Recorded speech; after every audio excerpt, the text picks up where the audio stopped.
Chicken Parmesan is a great meal to have in your freezer. To start, I'm mixing 2 eggs with a couple teaspoons of water. I'm just using a fork to combine them. I'm also going to add a little bit of salt, a little bit of pepper, and a little bit of garlic powder. Just so there'll be good layers of flavor on this chicken. Give it a good mixing.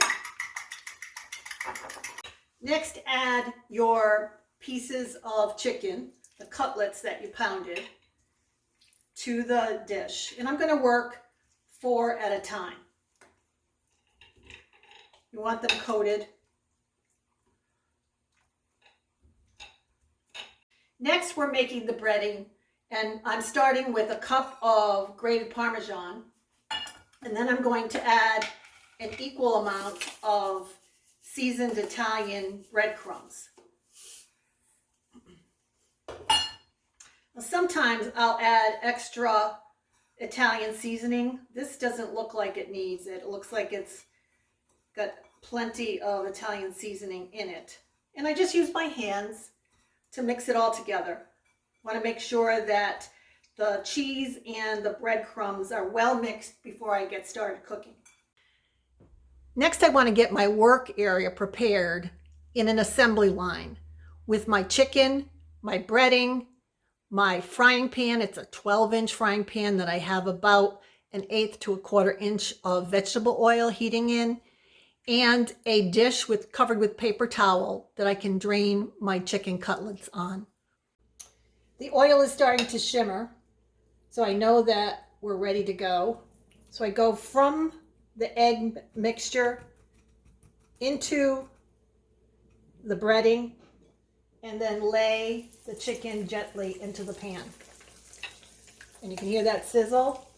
It's about 2 minutes to a side as they start to turn golden brown. You don't want them to get too brown. Give them a flip.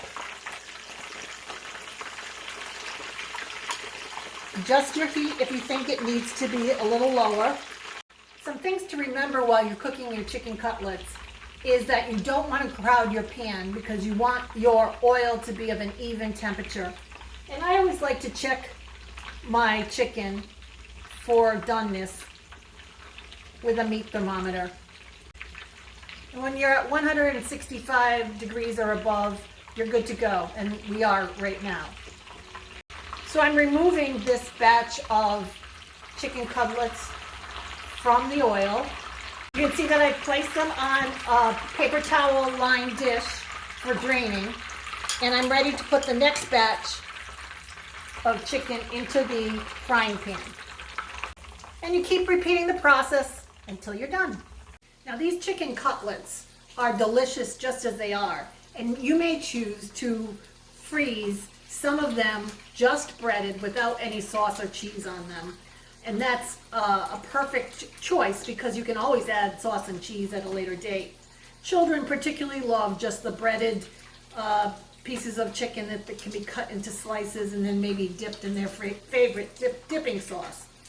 So I'm going to layer these today with sauce and cheese and make a classic chicken parmesan. First, spread a layer of your favorite pasta sauce in your baking dish.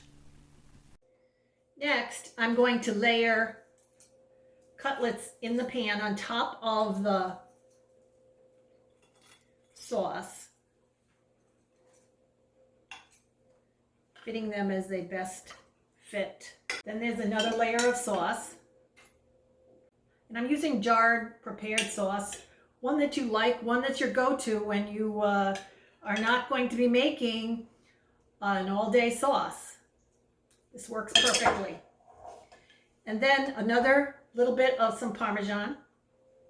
The Parmesan adds salty goodness. And then a layer of whole milk mozzarella cheese, so it'll melt and be all yummy, delicious. I've packaged 2 portions of the chicken Parmesan individually by wrapping them in plastic wrap and then in a freezer bag. Those can be heated individually in a toaster oven, in a microwave, or in a regular oven at 350 degrees. I've packaged up 4 servings that I'm covering with plastic wrap and then with foil. This is going into the freezer. And now I'll have a perfect meal that I can take right out of the freezer, pop in the oven to be warmed, and we'll have an easy weeknight dinner. No takeout required.